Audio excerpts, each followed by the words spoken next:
साल 1500 ईस्वी दिल्ली की सत्ता पर सल्तनत हिंद का परचम लहरा रहा था, जिसका सुल्तान था इब्राहिम लोधी। और इधर गुजरात में बादशाह बहादुर शाह की अपनी सल्तनत कायम हो चुकी थी। इन्हीं राज्यों से गुजरते हुए बीच में पड़ता था मेवाड़। मेवाड़ हमेशा से दिल्ली की आंख में चुभता था, क्योंकि दिल्ली के सुल्तान मेवाड़ के महायोद्धा विषम घाटी पंचानन राणा हमीर सिंह के शौर्य की आग में कई बार तप चुके थे।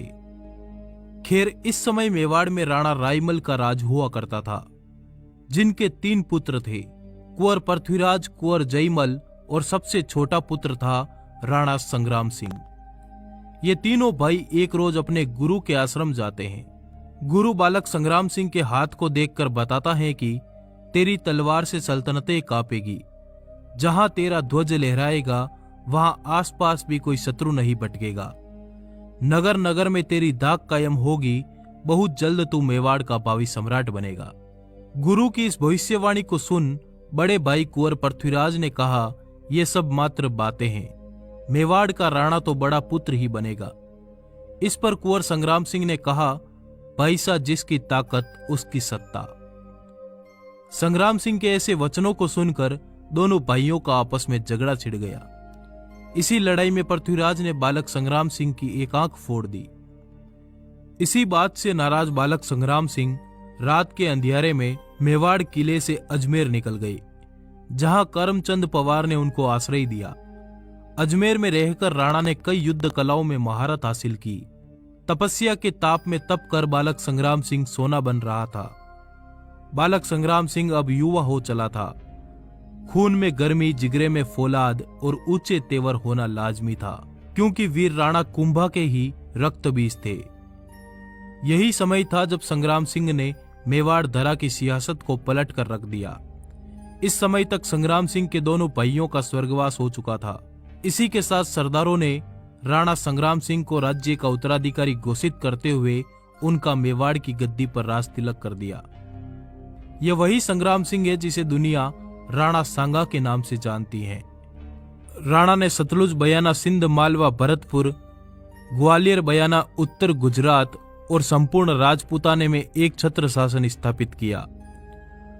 राणा के एक आंख एक हाथ नहीं थे और शरीर पर 80 घाव थे, पर फिर भी खुले शेर की तरह भयानक युद्धों का नेतृत्व खुद करते थे। राणा संपूर्ण भारत पर एक छत्र शासन स्थापित करके विक्रमादित्य की उपाधि धारण करने का अरमान रखते थे। इन्होंने पाती पर्वन की प्रथा को पुनः जीवित करते हुए सभी क्षत्रिय ताकतों को एक कर दिया, जिससे पश्चिम में मेवाड़ एक हिंदू राज्य बनकर दिल्ली की सत्ताओं को ललकारने लगा। दिल्ली के सुल्तान को बंदी बनाया, गुजरात के शाह को घोड़े के पीछे बांधकर मेवाड़ ले गए और बयाना के मैदानों में विशाल मुगल फौज को परास्त कर दिया। जब भारत चारों तरफ से शत्रुओं से गिर चुका था, तब ये एकमात्र योद्धा बनकर उठे। आइए डिमांडिंग पंडित के साथ जानते हैं राणा सांगा के इतिहास के अनसुने पन्नों की पूरी दास्तान। साल 1509 में राणा सांगा ने मेवाड़ की गद्दी संभाली। मेवाड़ में अपना गढ़ मजबूत करने के बाद राणा ने राजपूताने की सभी बड़ी बड़ी रियासतों के साथ वैवाहिक संबंध स्थापित करने शुरू किए, जिसमें मारवाड़, बीकानेर, बूंदी, आमेर, बागड़ में वैवाहिक संबंधों की स्थापना के साथ राणा ने कई ताकतों को एक साथ ला दिया और साथ ही करमचंद पवार को अजमेर का मुख्य सरदार घोषित करके अपनी सत्ता को राजपूताने के मुख्य द्वार तक मजबूत कर दिया। चारों दिशाओं में अपनी सत्ता मजबूत करने के बाद राणा ने ईडर प्रदेश पर हमला कर दिया, जहां का शासक राजा बाणमल गुजरात के सुल्तान महमूद शाह का पूरा समर्थन करता था। राणा के इस भयानक हमले से ईडर नरेश गुजरात भाग गया, जिसके बाद राणा ने अपने सरदार को ईडर का मुख्य प्रहरी बना दिया। इधर मेवाड़ से दूर मालवा में सुल्तान नासिर शाह खिलजी का शासन हुआ करता था, जिसका वजीर था मेदिनी राय। मेदिनी राय खिलजी की नीतियों के पूर्ण खिलाफ था और इन्हीं बातों से तंग आकर मेदिनी राय राणा सांगा के दरबार में जा पहुंचा, जहां राणा ने मेदिनी राय को गागरोन और चंदेरी का प्रहरी बना दिया। अब आप देखिए, राणा ने बड़ी बड़ी रियासतों से रिश्ते तय करके सभी बड़ी ताकतों को एक छत्र में ले आए और चारों तरफ अपने विश्वसनीय सरदारों को बैठा दिया। अब राणा ने महाभयानक युद्धों का शंखनाद किया। राणा की निगाहें तो शुरुआत से ही दिल्ली की सत्ता पर टिकी थी और इसी के साथ राणा ने पश्चिमी उत्तर प्रदेश के कई क्षेत्रों पर अपना ध्वज लहरा दिया और दिल्ली को आगरा पर हमले की ललकार भेजी। अब दिल्ली दूर नहीं थी। राणा की इस बढ़ती ताकत ने सबको हैरान कर दिया। इसी बढ़ती ताकत का जवाब देते हुए साल 1517 में दिल्ली के सुल्तान इब्राहिम लोदी ने तुरंत एक विशाल सेना के साथ मेवाड़ पर चढ़ाई कर दी। इस युद्ध में इब्राहिम की सेना को चारों तरफ से घेर लिया गया। इस युद्ध में राणा का एक हाथ कट गया और एक पैर पर तीर लगा, जिससे उन्होंने एक पैर खो दिया। इब्राहिम को कैद करके मेवाड़ दरबार ले जाया गया, जहां से हरजाना लेकर उसे छोड़ दिया गया।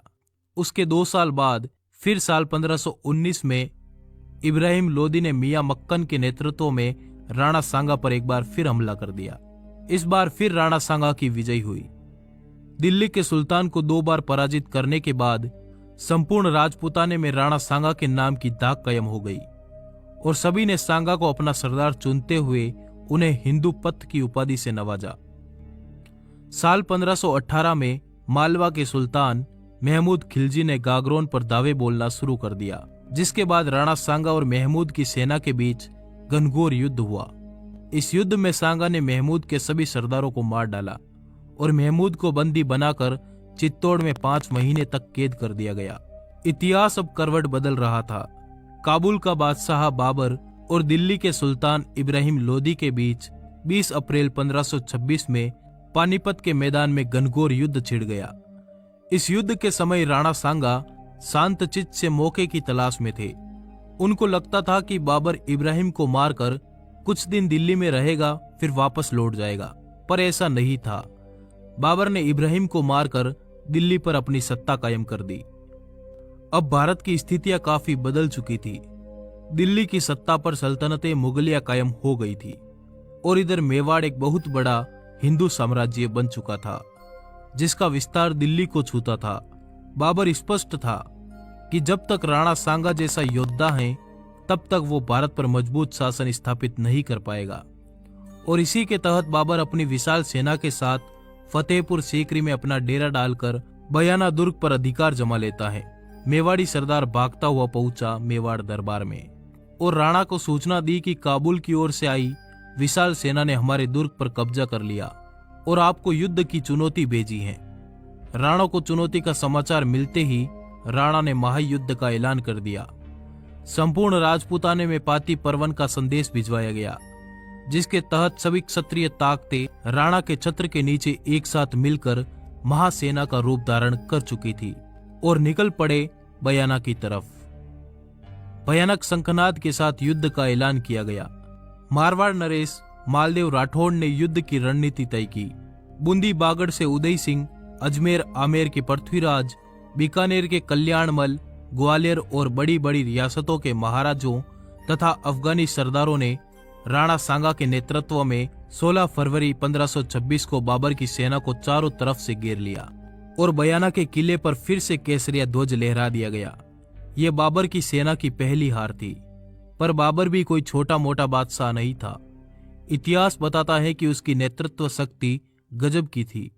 जब मुगल सेना ने इतनी विशाल महासेना का करारा प्रहार देखा तो उन्होंने पुनः युद्ध में जाने से मना कर दिया, जिसके बाद बाबर ने सेना को कई लालच दिए, पर सेना काबुल जाने की तैयारी कर चुकी थी। अंत में बाबर ने धर्म युद्ध या जिहाद का नारा लगाया, जिसके बाद सेना वापस इकट्ठा होने लगी। इतिहास बताता है कि राणा सांगा ने बयाना पर केसरिया ध्वज लहराकर शांति कर ली, जबकि उनको तुरंत दिल्ली पर धावा बोलना चाहिए था।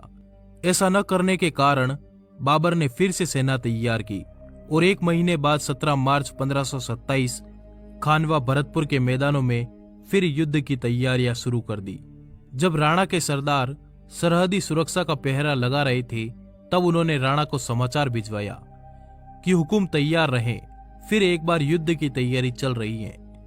इस बार फिर पाती परवन के साथ एक महाविनाशी सेना के साथ राणा सांगा और मुगल सेना में टकराव हुआ। इस बार बाबर ने कई सारे तोप अपनी सेना के पीछे तैनात कर रखी थी। तोप जैसे हथियार के बारे में भारतीयों ने पहले कभी नहीं सुना था। जब राणा की सेना आगे बढ़ी तब अली और मुस्तफा के नेतृत्व में तोप का मुंह खोल दिया गया। हजारों हिंदवी सिपाही ढेर हो गई।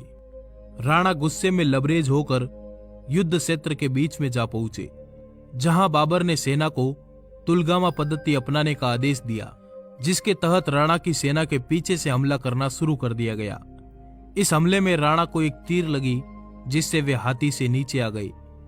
तुरंत जाला अज्जा ने राणा का राज चिन्ह धारण किया और हाथी पर सवार होकर युद्ध घोष किया और बाकी सरदार राणा को युद्ध क्षेत्र से बाहर बसवा ले गए, जहां राणा को वापस होश आने के बाद राणा ने कहा, जीत की बधाई हो। पर सरदारों ने कहा कि हम अपनी धरा खो चुके हैं, हुकुम मेवाड़ प्रस्थान करने का आदेश सुनाए। पर राणा सांगा ने सरदारों को फटकार लगाई और कहा, मेरे आदेश के बिना कौन मुझे रण क्षेत्र से बाहर लाया। पुनः युद्ध की तैयारी करो, हम विजयश्री के साथ मेवाड़ जाएंगे। तभी राणा को संदेश मिला कि बाबर की सेना चंदेरी पर हमला करेगी। तो राणा ने सरदारों को कहा, तैयार हो जाओ और निकल पड़ो चंदेरी की तरफ, जहां कालपी के मैदानों में राणा सांगा ने अपना डेरा लगाया। वहीं कालपी के मैदानों में राणा सांगा का स्वर्गवास हो गया। कुछ लोगों का मानना है कि राणा सांगा को सरदारों ने जहर दे दिया था। पर कुछ भी हो, राणा सांगा का संपूर्ण जीवन अखंड भारत के निर्माण में बीता। उन्होंने बाबर के युद्ध से पहले लगभग 18 युद्ध जीतकर अपनी सत्ता दिल्ली तक ले गए थे। इतिहास के पन्ने बताते हैं कि राणा सांगा एक बुद्धिमान, युद्ध प्रेमी, साम्राज्य विस्तार की सोच वाले एक महान योद्धा थे। अगर वो अपने सपनों में कामयाब हो जाते तो आज भारत की दशा कुछ और होती। बाबर ने खुद बाबरनामा में लिखवाया कि राणा सांगा अपनी वीरता और तलवार के बल पर अत्यधिक शक्तिशाली हो गया था। वास्तव में उसका राज्य चित्तौड़ में था। मांडू के सुल्तानों के राज्य के पतन के कारण उसने बहुत से स्थानों पर अधिकार जमा लिया। उसका मुल्क 10 करोड़ की आमदनी का था। उसकी सेना में 1 लाख सवार थे। उसके साथ 7 बड़े और 104 छोटे सरदार हमेशा तैनात रहते थे। उसके 3 उत्तराधिकारियों में से यदि एक भी वैसा ही वीर और योग्य होता तो मुगलों का राज्य हिंदुस्तान में जम न पाता। इस वीडियो को बनाने में बहुत मेहनत लगी है। कृपया लाइक जरूर करें। धन्यवाद। जुड़े रहिए।